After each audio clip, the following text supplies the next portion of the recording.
when he said that to me, in my mind, I'm thinking money shot. I splash off the top rope, 1, 2, 3, extra money, money shot. Makes sense, right? And so I probably wrestled with that finish for about, I don't know, 6, 7, maybe even 8 months in WWE. Before I found out what the money shot really meant, I had no idea what it meant beforehand.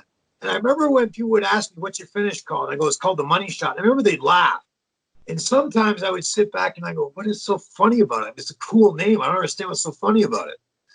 And it was probably 6 or 7, maybe 8 months later that I was with Tess and A-Train, and we're all just joking around, and they brought it up.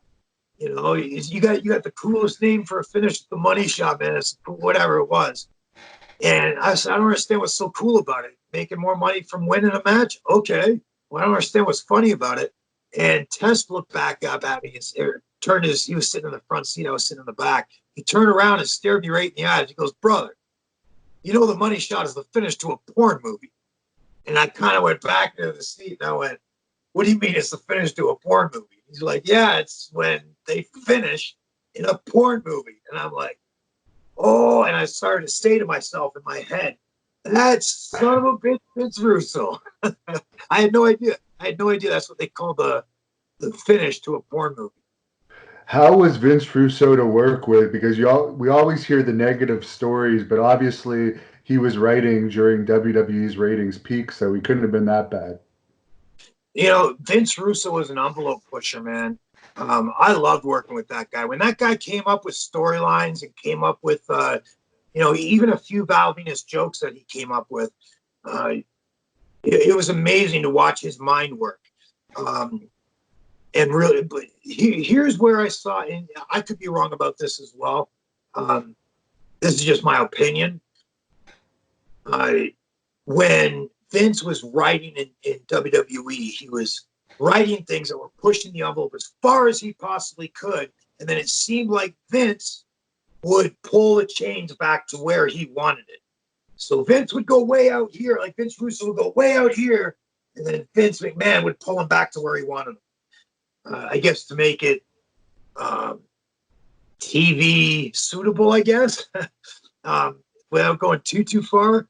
But he was a great mind in wrestling. He came up with phenomenal storylines. That was a time when every single card on the show was a storyline. There was a time, Crash Holly was better known than Goldberg. And it's one of those things where he had an amazing mind. When he went to WCW, I remember that day. We were coming back, I believe, from Europe at the time when we found out that he had left the company and went to WCW. It was a somber Raw backstage when we got back to stateside. People were really shocked because he was a writing machine in WWE. When he got to WCW, it seemed like, and again, this is just my opinion, it seemed like instead of focusing on writing for everyone on the card, he got in front of the camera and all of his writing skills and talents got focused on just a few of the top guys. Now, I could be wrong, but that's what I remember seeing when I was watching the WCW show. And I think Vince was far more effective behind the scenes writing for the talent instead of going in front of the camera and becoming the talent. Thank you for watching the Hannibal TV.